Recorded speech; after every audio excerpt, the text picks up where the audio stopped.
Salam alaikum wa rahmatullahi ta'ala wa barakatuh. Donc, après avoir vu la première partie concernant les ondes mécaniques progressives, aujourd'hui, nous allons voir la deuxième partie. D'accord? Donc, on commence par la célérité de propagation d'une onde. Alors, soit on dit la vitesse, ou bien on dit aussi la célérité de propagation. Donc, la différence entre les deux mots, c'est que la vitesse est utilisée lorsqu'on a un déplacement de la matière, c'est-à-dire déplacement d'un objet. Pour les ondes, il n'y a pas de déplacement de la matière. Donc, on dit célérité. Donc, on remplace le mot vitesse par le mot célérité. D'accord? Nous allons commencer par cette animation. Donc, comme vous observez, on a une corde et un chronomètre. D'accord? Sur la corde, on a deux points modélisés par ces deux tirets en noir. Ensuite, on va provoquer une perturbation qui va se propager le long de la corde. Et on va mesurer le temps parcouru par l'onde, ça veut dire le temps qui met l'onde pour passer de ce point à ce point. D'accord? Donc, si on connaît la distance entre ces deux points et le temps parcouru, on peut calculer facilement la vitesse entre ces deux points en utilisant la relation V égale D sur delta T. Donc ça, ce qu'on va faire, ça veut dire on va calculer la vitesse de propagation d'une onde pour deux amplitudes différentes. D'accord? Ça veut dire on va voir l'effet de l'amplitude sur la célérité de propagation. Alors on commence par cette amplitude. Bien sûr, l'amplitude, c'est la hauteur maximale que peut atteindre un point lorsqu'il est perturbé. Donc, à l'aide du chronomètre, on va voir le temps parcouru par l'onde. Donc, dans ce cas, c'est 3,40 secondes. D'accord? Alors, prenons une autre amplitude plus forte. Bien sûr, pour même corde. C'est-à-dire on change seulement l'amplitude et non pas la corde. D'accord? Donc on obtient, à l'aide de ce chronomètre, alors on obtient le temps 3,40 secondes. D'accord? Donc, entre les mêmes points, on obtient 3,40 secondes. Ça veut dire même durée. Donc, qu'est-ce qu'on peut dire? Qu'est-ce qu'on peut conclure? Donc, on peut conclure que l'amplitude n'influe pas sur la célérité de propagation de l'onde. D'accord? Bien. Maintenant, on va changer la forme et on va voir l'effet de la forme sur la célérité de propagation. Toujours, on a même corde, mais la forme de la perturbation est différente. D'accord? Donc, on va voir ce qui va se passer. Voilà. Donc, toujours, on provoque une perturbation à partir de la source. Cette perturbation va se propager le long de la corde et à l'aide de ce chronomètre, on va voir le temps qui va, ou bien le temps parcouru par l'onde. Donc, toujours, on obtient 3,40 secondes. La durée n'a pas changé. D'accord? Pour la même distance, bien sûr, et même corde. D'accord? Donc, la célérité est la même. Donc, on peut conclure la forme n'a pas un effet sur la célérité de propagation. C'est bon? Alors, on passe maintenant à autre chose. Donc, on va prendre deux cordes de masses différentes et on va faire le même calcul. D'accord? Donc, prenons cette corde. Donc, on va provoquer une perturbation à partir de la source qui va se propager le long de la corde et à l'aide d'un chronomètre, on va mesurer le temps parcouru par cette onde. D'accord? Donc, dans ce cas, la durée, c'est 2,93 secondes. D'accord? On va utiliser une deuxième corde de même longueur, mais de masse différente. Donc, juste une remarque à faire. Pour la masse sur la longueur, ça, ce qu'on appelle la masse linéique, d'accord, en kilogrammes par mètre. Donc, pour même longueur, et si j'augmente la masse, j'augmente la masse linéique, d'accord. Donc, on va changer la corde. Donc, on va prendre une corde de masse linéique plus grande, d'accord. Donc, voilà. Alors, toujours, on provoque une perturbation à partir de la corde. Donc, cette perturbation va se propager de proche en proche le long de la corde. Et à l'aide de ce chronomètre, on mesure le temps parcouru par l'onde pour passer de ce point à ce point. Donc, dans ce cas, la durée, c'est 4,20 secondes. D'accord? Donc, cette durée est plus grande que la précédente. Ça veut dire que la célérité est plus faible. D'accord? Donc, la célérité dépend de la nature de cette corde. Ça veut dire qu'elle dépend de l'une des caractéristiques de la corde. Et si elle dépend de la masse linéique. Ça veut dire plus la masse linéique est grande, plus la célérité est faible. C'est bon? Ensuite, on va faire la même chose pour une onde le long d'un ressort.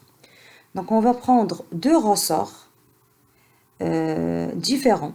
Donc, ici, le ressort 2 est plus rigide que le premier ressort. D'accord? Et on va faire propager l'onde entre ces deux points en rouge. D'accord? Donc, avec la distance entre ces deux points, c'est 95 moins 25, ça fait 60 cm.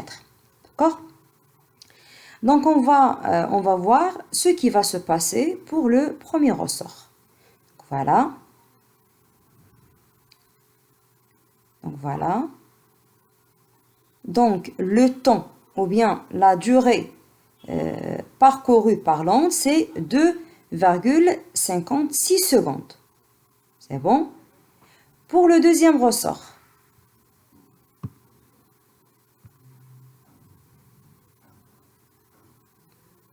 voilà. Alors, le temps, c'est 1,10 secondes.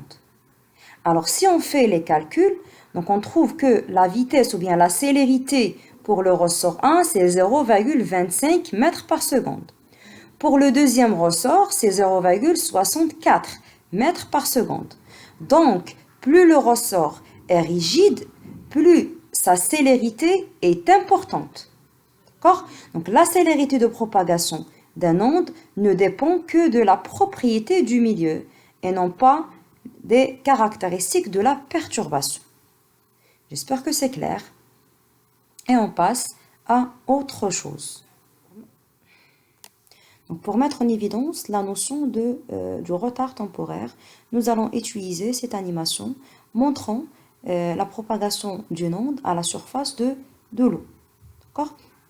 Donc, on va prendre deux points. Le point en vert, en rouge, supposons c'est le point M, et le point en vert, c'est le point M'. Donc, lorsque la perturbation atteint le point en rouge, ça veut dire le point M, donc le point M va se mettre en mouvement à l'instant T. Cette perturbation va se propager le long de ce milieu. Alors, lorsque la perturbation atteint le point en vert, ça veut dire le point M', mais à l'instant T'. Donc, le point M' va se mettre en mouvement aussi. Voilà. Donc, le point M' reproduit le même mouvement qui a été effectué par le point M, mais à l'instant T. D'accord? Donc, en connaissant la distance entre ces deux points et la vitesse ou bien la célérité de propagation de l'onde, on peut calculer le retard temporaire. Ça veut dire taux égale M' sur la vitesse. D'accord? Donc, après avoir vu les animations, alors on peut faire un petit résumé. Donc, on commence par une petite définition. la célérité de propagation d'une onde. Donc la célérité de propagation d'une onde, ou bien la vitesse de propagation, appelée aussi la célérité, est donnée par la relation suivante, V égale D sur delta. Delta t, avec d, c'est la distance parcourue par l'onde en mètres. Delta t, c'est la durée de propagation de l'onde en secondes. Et v, la célérité de propagation de l'onde en mètres par seconde. Donc, petit 2, facteurs influençant la célérité de propagation. Donc, nous avons vu, d'après les animations, les facteurs influençant la célérité. Et nous avons constaté que la célérité ne dépend pas ni de la forme, ni de l'amplitude. Donc, même si on change l'amplitude ou bien la forme, la célérité reste constante. D'accord? Donc, pour un milieu homogène, la célérité d'une onde est constante et indépendante de la forme de la perturbation. D'accord? Mais cette célérité dépend de certaines caractéristiques du milieu, comme par exemple l'élasticité, l'inertie, la température, et ainsi de suite. D'accord? Donc, petit a, influence de l'élasticité du milieu. Donc, si on prend deux cordes de tensions différentes, donc la corde la plus tendue présente une célérité plus importante. Donc, plus la corde est tendue, plus sa célérité augmente. D'accord? Voilà. Donc, la vitesse d'une onde le long d'une corde augmente avec l'augmentation de sa tension. Petit b, l'influence de l'inertie du milieu.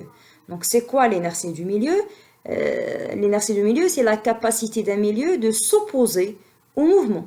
Ça veut dire, si on prend par exemple un corps solide de masse de kilogrammes, donc elle est facile, ou bien plus facile, de le mettre en mouvement qu'un corps de 20 kg par exemple.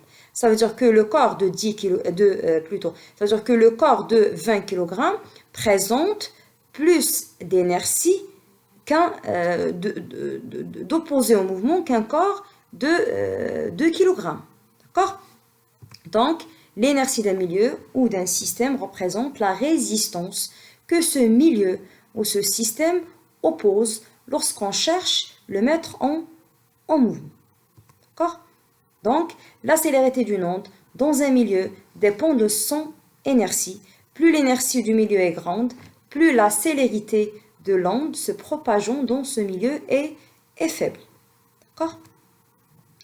Dans notre cas, c'est ce qu'on appelle la masse linéique qui caractérise l'inertie de la corde. D'accord? Donc la masse linéique, c'est tout simplement, comme nous avons déjà vu dans l'animation, c'est la masse sur la longueur. D'accord? Donc plus nu est grande, plus la vitesse diminue. D'accord? Donc, la célérité d'une onde, c'est un exemple, le long d'une corde est donnée par la relation V égale racine carrée de T sur nu, puisque nous avons vu que la vitesse est proportionnelle avec la tension, c'est-à-dire plus la tension de la corde augmente, plus sa vitesse augmente, et inversement proportionnelle avec la masse linéique. Plus la masse linéique diminue, plus la vitesse augmente. Donc, on peut exprimer la célérité par cette relation V égale racine carrée de T sur nu. D'accord? Avec, bien sûr, nu, c'est la masse linéique. Donc, M, c'est la masse de la corde. Et L, c'est la longueur de la corde. Une remarque à faire, c'est que la célérité d'une onde sur la surface de l'eau est donnée par une relation. C'est V égale racine carrée de G fois H. Donc G, c'est l'intensité de pesanteur et H, c'est la profondeur de l'eau. D'accord? Pour une onde sonore, la célérité augmente avec la densité du milieu de propagation. Donc V gaz est inférieur à V liquide, est inférieur à V solide. Pour les gaz, la célérité du son augmente avec la température du milieu. Alors on passe à petit 3, notion du retard temporel. Donc soit deux points M1 et M2 du milieu de propagation, ici c'est la corde. Donc on suppose que la perturbation se propage sans modification de l'amplitude, ça veut dire sans amortissement. Donc on crée une perturbation à partir de la source, d'accord? À l'instant t égale 0. Donc cette perturbation se propage sans modification avec une vitesse v et atteint le point M1 à l'instant T1 et à l'instant T2 atteint le point M2 qui va se reproduire le même mouvement qui a été effectué par le point M1 mais avec un certain retard dans le temps. Alors si on connaît la distance M1, M2 et la célérité de propagation de l'onde, on peut tout simplement calculer le retard temporel, donc taux égale M1 fois M2 sur la célérité. D'accord? Concernant la relation entre l'élongation d'un point M1 du milieu de propagation et celle du point M2, d'accord?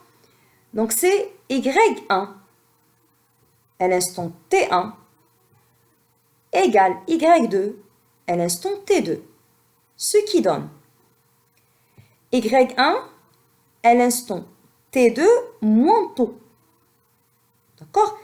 Ça veut dire que la perturbation ou bien le mouvement effectué par le point M2, c'est le même qui a été effectué par M1, mais à l'instant T2 moins tôt. À l'instant T2 moins le retard. Égale Y2 T2. J'espère que c'est clair et merci.